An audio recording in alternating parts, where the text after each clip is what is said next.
Very good morning and welcome. आप देख रहे हैं आज का बाजार जागरण बिजनेस पर। अगर हम बाजारों की बात करें तो विदेशी बाजार थोड़ी गिरावट के साथ बंद हुए। आज मॉर्निंग क्यूज जो उनको एशियाई बाजार से मिल रहे हैं वो भी मिले जुले हैं, लेकिन दबाव की तरफ ही इंडिकेट करते हैं। इस बाजार पर चर्चा करेंगे। क्रूड ऑयल प्राइसेस पे हमने देखा कि एक शार्प फॉल हमको देखने को मिला है। क्या ये सस्टेनेबल है या नहीं, यानी कि क्या क्रूड के दाम जो है और यहाँ से घट सकते हैं या फिर एक बार फिर ऊपर की तरफ जा सकते हैं, और इसका इम्पैक्ट हमारे बाजारों पे कैसे पड़ेगा, इस सब पर चर्चा करेंगे। दो खास मेहमान हमारे साथ जुड़ चुके हैं। Mister Mehraboon J Irani, veteran market investor with decades of experience in the equity markets. Welcome, Mr. Irani, to the show. And Mr. Amar Dev Singh, head advisory of Angel One. Welcome over to the show.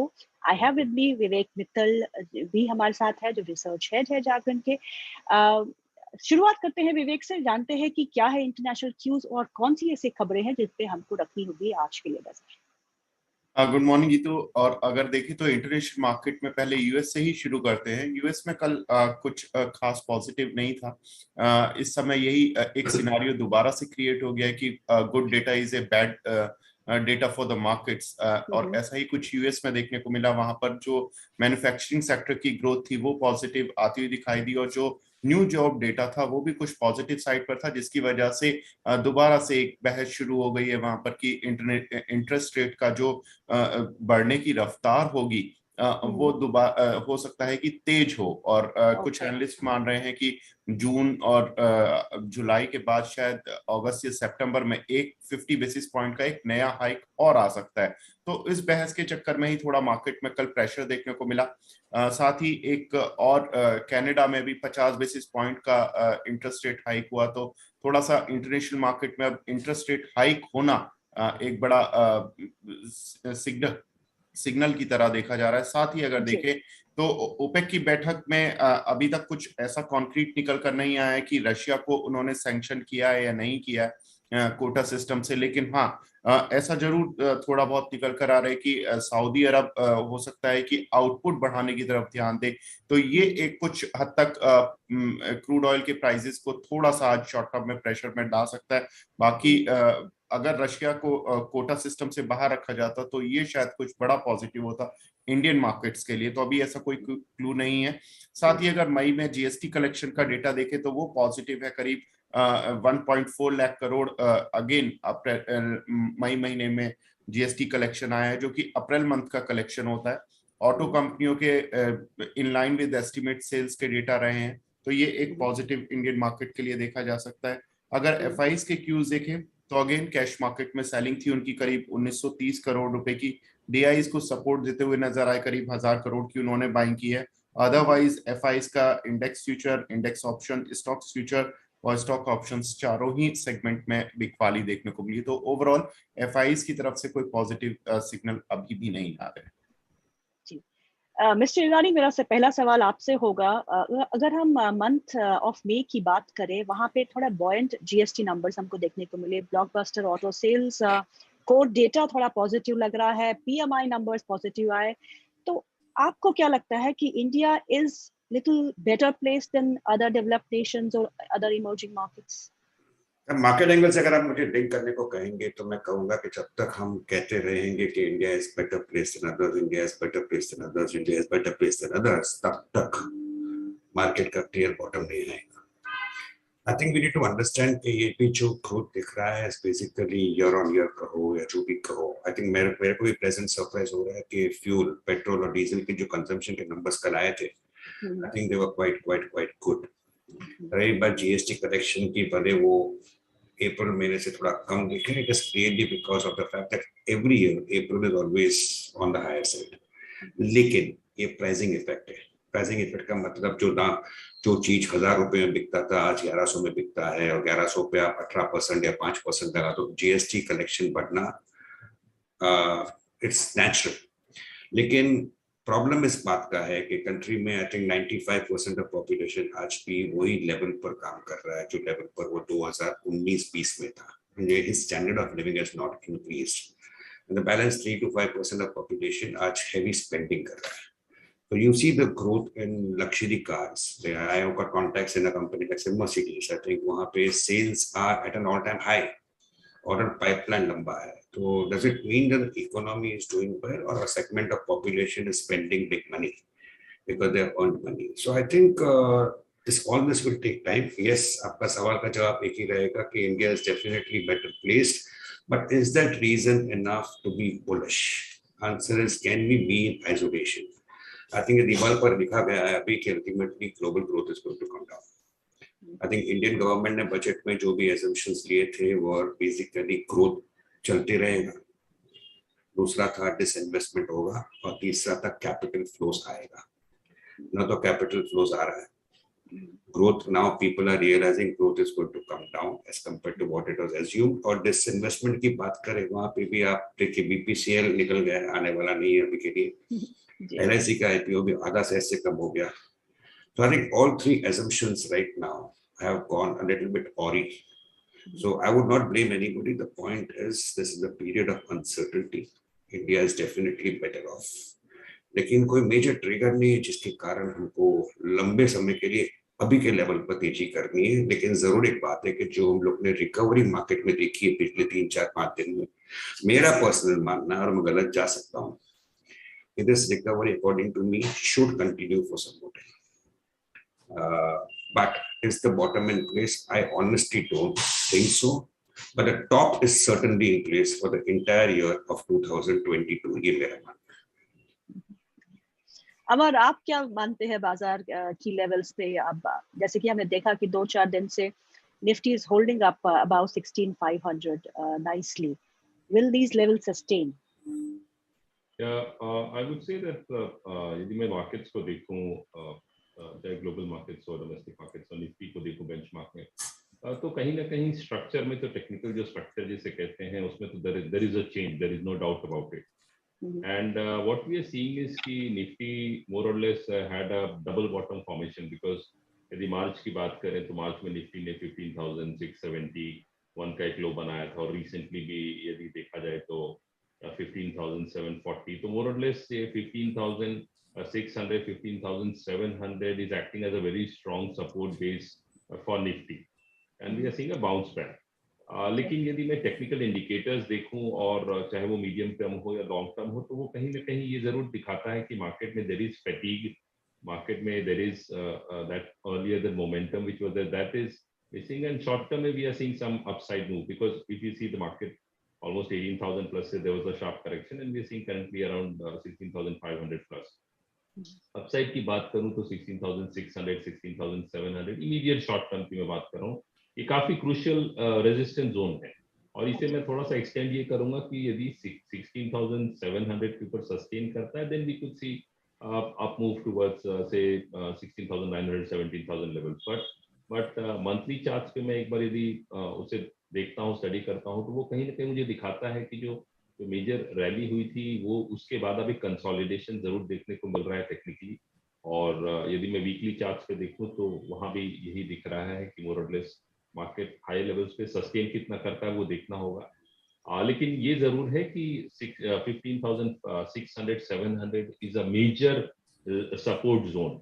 So till the time we don't see something very means a trigger in the global markets, जो the markets ने अभी तक discount, because markets have already discounted high crude prices, Russia Ukraine war to a certain extent, inflationary trends, but कोई major fresh trigger जो market ने discount नहीं किया वैसा कुछ आता है, then we could see a breakdown below the 15,600, 700 zone. Otherwise we could see some consolidation and some sideways movement in the markets.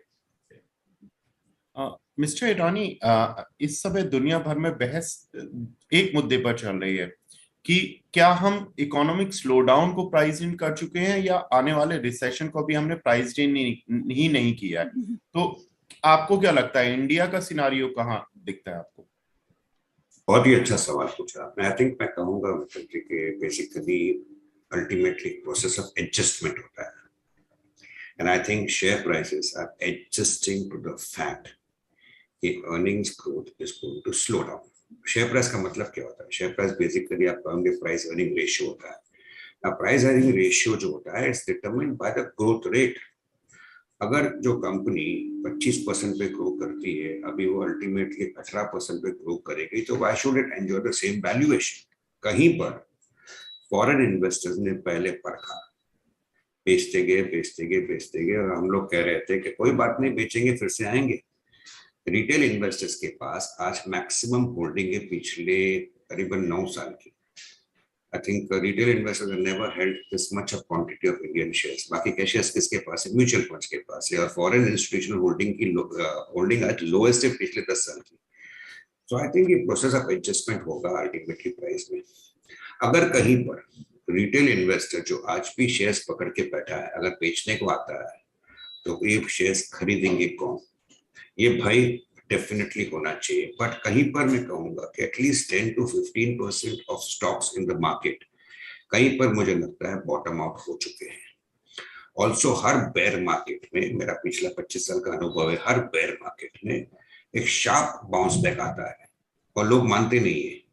अभी जैसे मैंने कहा पिछले 4 दिन में जो रैली आया, मेरा पर्सनल मानना है रैली चलेगा, मैं अनुभव से कह रहा हूँ, लेकिन कहीं पर हो सकता है कि रैली भी पीटर आउट हो जाए, फिर से हम लोग नीचे जाने की शुरुआत करें। तो मार्केट बॉटम आउट हुआ है कि नहीं लॉन्गर टर्म के लिए, मेरा पर्सनल मानना है नहीं, लेकिन 10 से 15% स्टॉक शायद बॉटम आउट हो चुके हैं। ये रैली थोड़ी और चल सकती है, लोग फिर से अंदर खींच के आ जाएंगे, पब्लिक सोचेगी वर्स्ट इज ओवर। लेकिन जैसे आपने कहा, ये जो ग्रोथ है, कॉर्पोरेट ग्रोथ है, इंक्लूडिंग कॉर्पोरेट ग्रोथ, ये प्राइस एडजस्टमेंट होता है शेयर प्राइसेस में, काफी सारा हो चुका है। मेरे लगता है थोड़ा और आना बाकी है, क्योंकि जून क्वार्टर के नंबर्स भी थोड़े प्रेशर में रहेंगे, not only margins but including growth. कल एफएमसीजी कंपनीज ने कह दिया कि थोड़ा ग्रोथ में अभी कंस्ट्रेंट आने लगा है, growth is not happening at the same pace.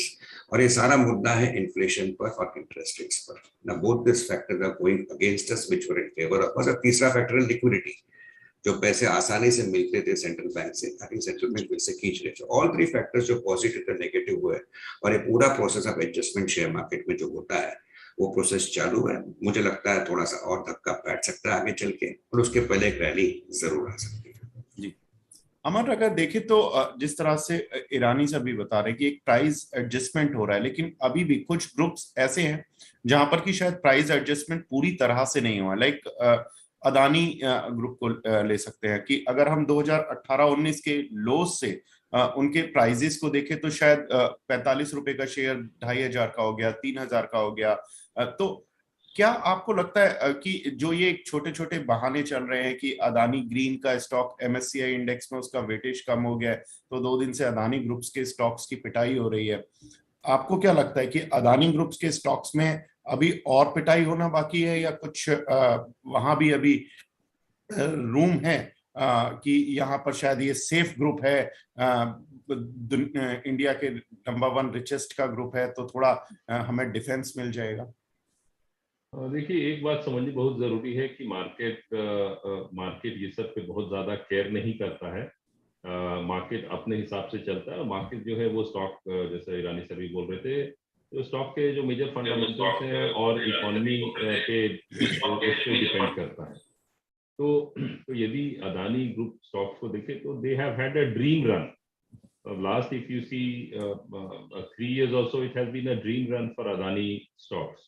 सो उसमें करेक्शन तो लाजमी है, और करेक्शन आता भी है, तो that is I would say good sign. If you talking about Adani green की ही मैं बात करूं तो it was somewhere around 50-60 rupees in October 2019, and then currently it's around 1850, almost prior to touching 3000.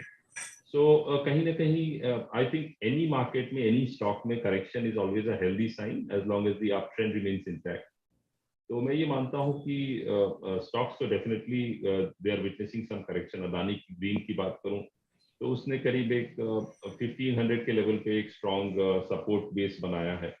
और यदि मैं अदानी एंटरप्राइजेस की बात करूँ तो ये सब जो स्टॉक्स हैं they have really bucked the trend. मतलब मार्केट्स में करेक्शन हुई है, ये सब में भी करेक्शन हुआ है, लेकिन सारे स्टॉक्स में करेक्शन उस हिसाब से नहीं हुआ। यदि मैं अडानी एंटरप्राइजेस की बात करूं तो अभी भी वो 2150 के आसपास ट्रेड कर रहा है, और जबकि उसका हाई, यदि मैं रिसेंट हाई देखूं तो 2400 का है। तो there has been no significant correction, whereas the stock from in the last 2 years from almost 150 rupees it's rallied to it's more than 10-15 times the stock has gone.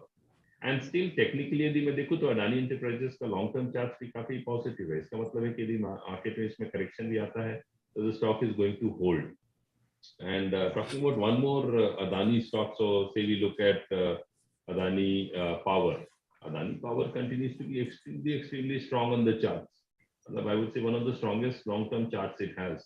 300 पे है, and if you look at where it was almost 30, another 10 times it has multiplied in less than 2 years, and still the trend is very strong. So क्या है कि कुछ stocks में definitely we are seeing some very good correction, कुछ stocks में we are seeing not correction at all, means it's hardly any correction, because Adani Power की मैं बात करूँ तो इसने high 344 का बनाया and it's currently around 307, so it's around 10% correction, so, and the trend is still strong. So I would say that stock to stock we have to go, because every stock represents a company and company के अपने factors रहते हैं which is driving the growth of that company.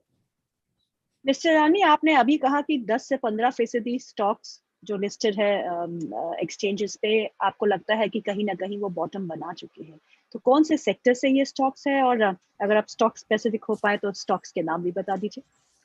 देखिए Geetu, I think it's a very good question. I think market में जब investor invest करता है, लोग कहते हैं मार्केट घट गया है, इन्वेस्ट करो long term long term long term.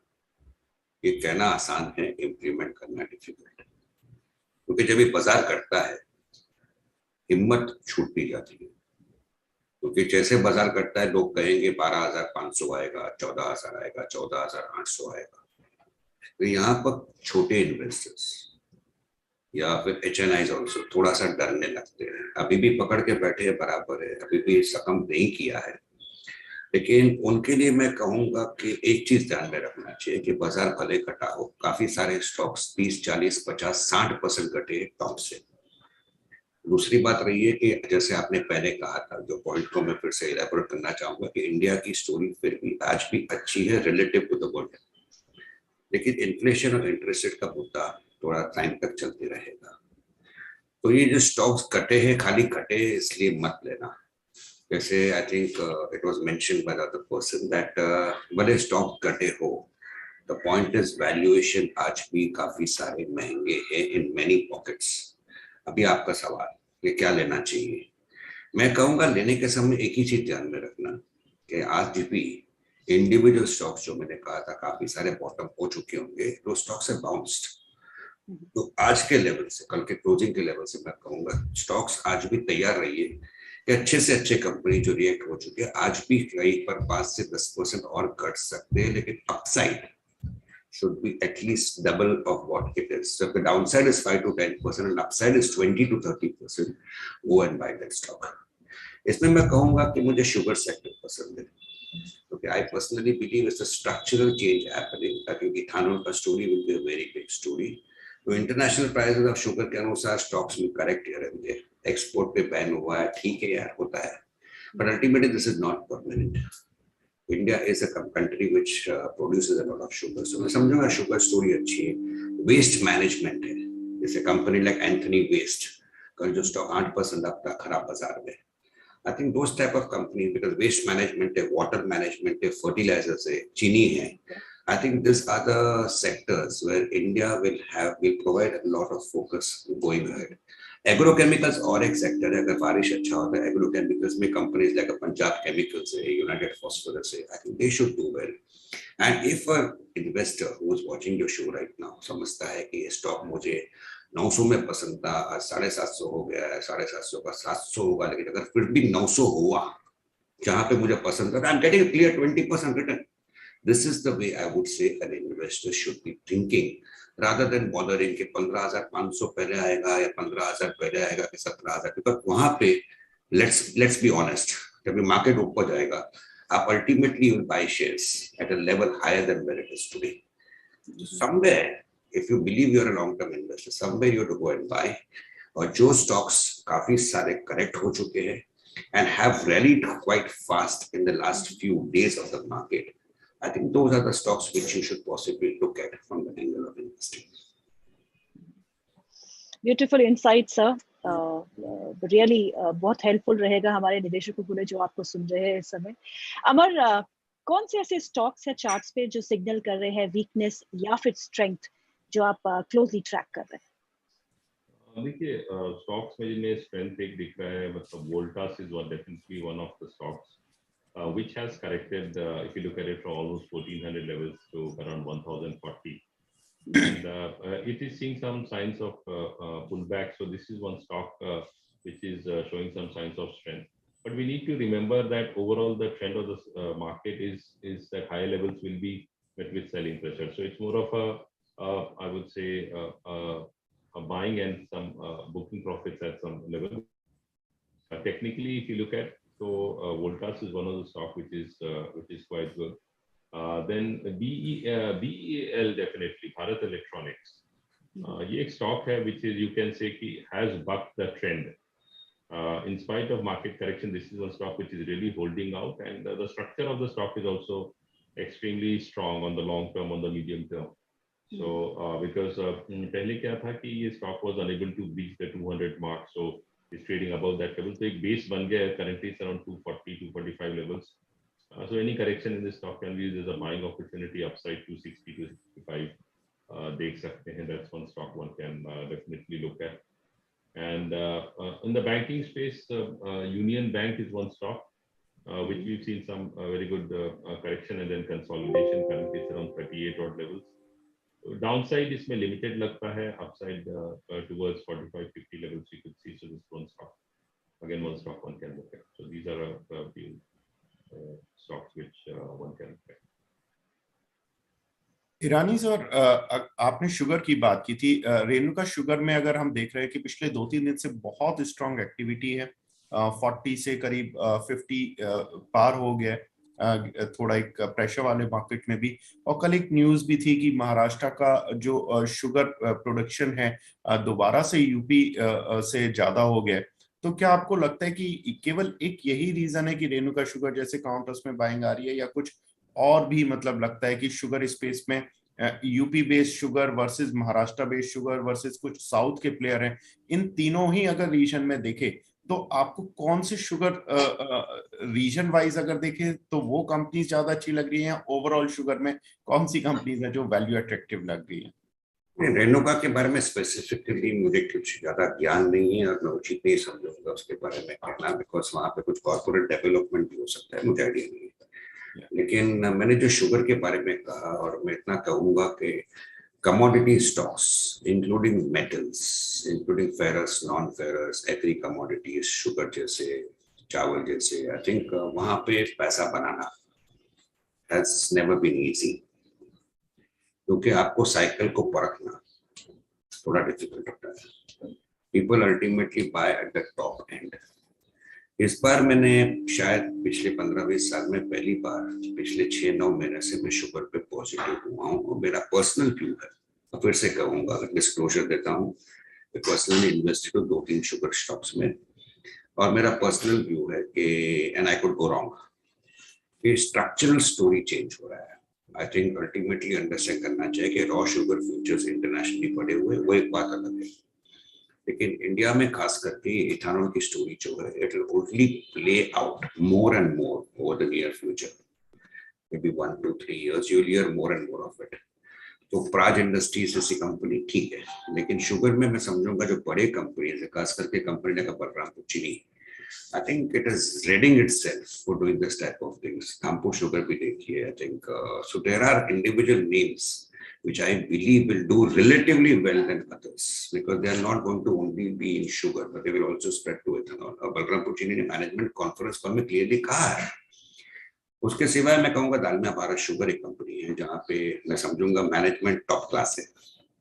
So there are individual stocks here and there. इसका मतलब ये नहीं है कि the stocks cannot correct by 5 to 10%. They can definitely correct. But I personally believe यहाँ पे एक structural story उभर कर आती है, जो आपने पूछा as far as चीनी goes. It's not only related to international sugar prices any longer.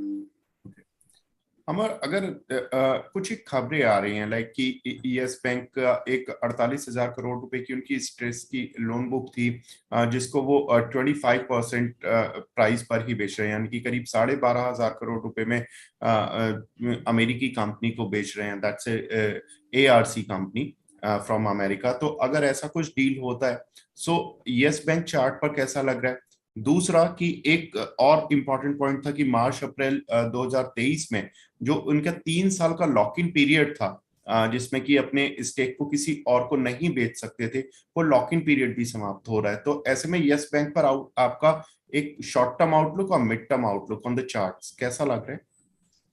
देखिए, यस बैंक की मैं बात करूं तो ऑनेस्टली मैं इसको वैसा ट्रैक नहीं करता टेक्निकली, बिकॉज एक तो मतलब this stock you can say few companies which have really fallen from the grace type sort of, so it's currently trading around 13 rupees or so, and technically यदि आप पूछे ना तो it's like on the monthly charts it's completely flat, weekly is completely flat, daily we are seeing some range. इसमें एक range मैं जरूर दे सकता हूँ कि that's an important range for the stock, so range also is between 12 and 16, so that's one thing definitely there कि जब तक ये 16 के ऊपर नहीं चलता है, I won't say कि and sustain करता, that's very important, because one of the technical indicators clearly shows that it's in a trendless zone, and also a stock which is quoting at 13, so on the downside 12, 1240, 1250, and upside 16, that's a range for the stock. Otherwise I really don't track this stock closely. Amar, are you buying something in metal space?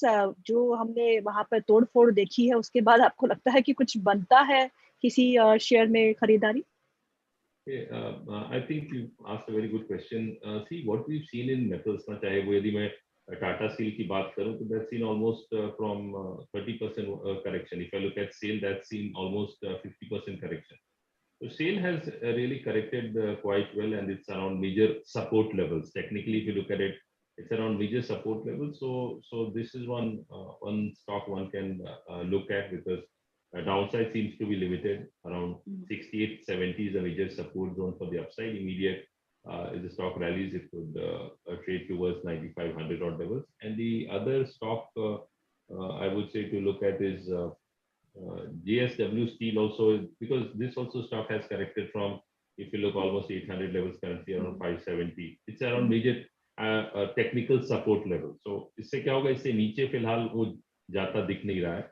So there is a possibility of a bounce back towards 640, 650 levels. So this is also another stock in the metal pack one can look at. One last question, Mr. Irani. Covid के समय के बाद हमको नई नई terms बाजार में सुनने को मिल रही है. अनलॉक ट्रेड एक चीज है जिसको आजकल बहुत लोग चर्चा कर रहे हैं इसकी. अनलॉक ट्रेड में एविएशन स्टॉक्स हो, होटल और ट्रैवल स्टॉक्स हो, या फिर आपके मल्टीप्लेक्सेस हो, जहां पे ये बताया जा रहा है कि FY24 काफी अच्छा हो सकता है, FY23 में वो प्री कोविड लेवल्स पे आ सकते हैं, और ग्रोथ जो है वो FY24 से हमको इन सभी कंपनीज में देखने को मिलेगी. क्या आप सजेस्ट करेंगे इन लेवल्स पे इन सारे क्षेत्रों के शेयर खरीदारी के लिए? गीतू जी, मुझे लग रहा था कि सवाल आखिर में आप पूछेंगे. आई थिंक ये जो अनलॉक ट्रेड की जो बात है, आई थिंक ओवरऑल मार्केट के बारे में कहूँगा कि बेसिकली जो साइक्लिकल कंपनीज होते हैं, साइक्लिकल सेक्टर्स होते हैं, जहाँ पे साइकिल जब भी नीचे है तभी आपको देना चाहिए और आपको राह देखना चाहिए अच्छे पैसे बनाने के लिए, भले वो स्पेशलिटी केमिकल्स हो या अनलॉक ट्रेड के स्टॉक्स हो. I think when the going is against them, when the going is against them and they are good companies, आपको शेयर्स खरीदने हैं. I think कोई कहता है polyester films के companies, they are doing very, very, very well. Look at the stock price. They have shot up 1, 2, 3, 4, 5 times in the last 2 years. So I think PVR is not available at the same price of 2020. Neither is lemon tree available, neither is Indian hotels available. So market है ना अपना भगवान है, तो market को इज्जत करना चाहिए. And ultimately market starts discounting these things much before you and I start thinking about it. Right. I think the stocks have gone up. Yes, the outlook is good, and I think correction in some of them, that may be a Jubilant Foodwork or a Delta Corp, I think those type of companies should be the biggest beneficiaries of the unlock thing. Or unlock thing, to most of it all over India ho chuka hai. So are the share prices showing the unlock part? Answer is yes. It is already showing. But aage chal ke, if you believe growth will improve, which I personally believe after 1 to 3 quarters, again things will become normal. अभी थोड़ा consumption hit ले सकता है because of inflation. So I think they have a great story ahead of them, and correction in share prices should be used possibly as a buying opportunity. और मैंने उसमें 1-2-3 नाम आपको कह दिए. मेरा personal favorite रहेगा Delta Corp और दूसरा रहेगा Jubilant Foodworks. Thank you, Mr. Irani. Thank you, Mr. Singh, for your time. It was pleasure speaking with you as always. Thank you so much.